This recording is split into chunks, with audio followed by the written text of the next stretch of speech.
তুমি কে? মগধের রাজকুমারী? আমি রাজবাড়ির লোকী শ্রীমতী। রাজকন্যা সবাই এখনো শুনতে মগ্ন।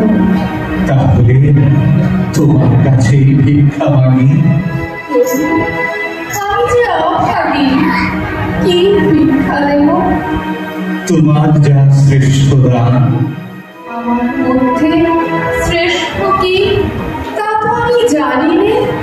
ঋতুরাজ বসন্ত যেমন করে পুষ্পবনের আত্মদানকে আপনি জানিয়ে তুলে দেবে সেই দান।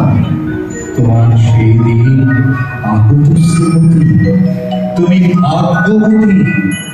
আমি সেই শুভ দিনে অপেক্ষায় রইলাম প্রভু।